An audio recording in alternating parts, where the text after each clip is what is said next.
Today, Destiny takes the sting out of being so bad at the game, you scrubs. This is CheckPoint.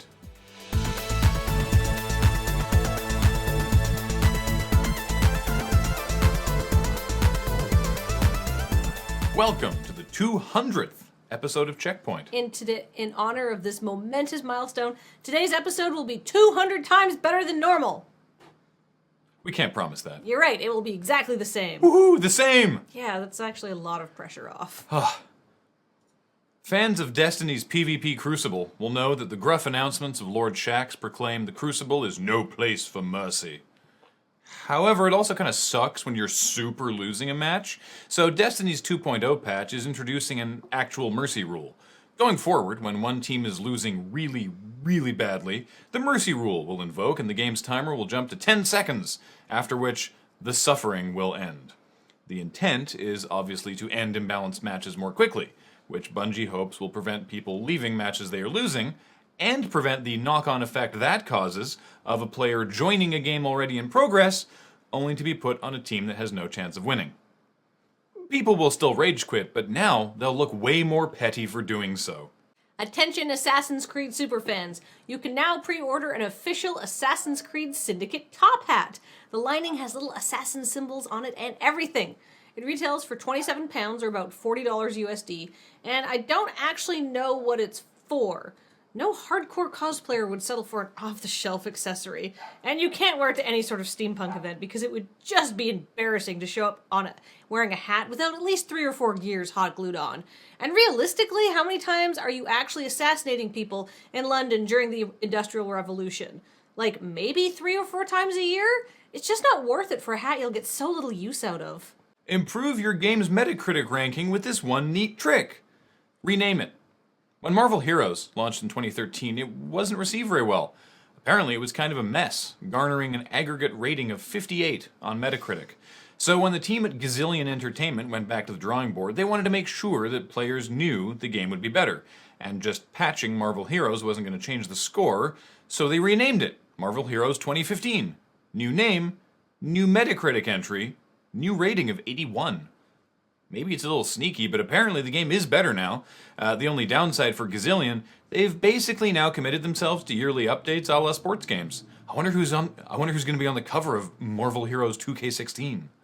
Hasbro is teaming up with IndieGoGo to run a contest to find what they're calling the next great party game. Here's how it works. Enter by the end of September, Hasbro chooses 5 finalists, and then helps them promote their crowdfunding campaigns.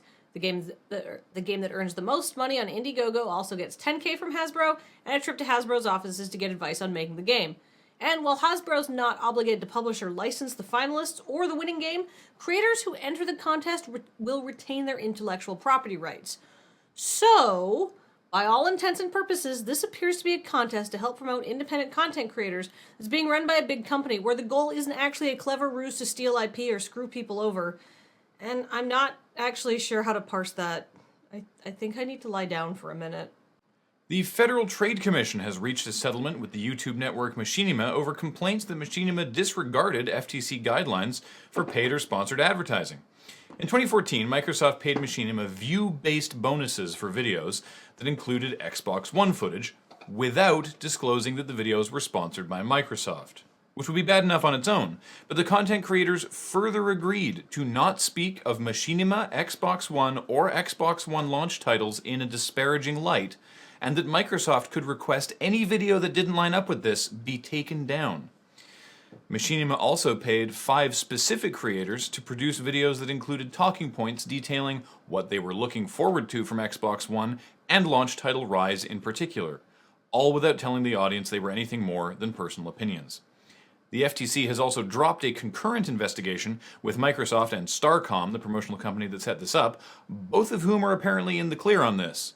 We don't have a full picture of FTC's legal specifics, but it sounds like making someone a bad offer is fine, and if they accept that offer, that's on them. And that was our 200th show. Kathleen? Where'd you go? I'm lying down. What? Well, there appears to be some good in the universe, and I'm not sure I can handle my entire worldview being shaken to its very core like that. 200 episodes.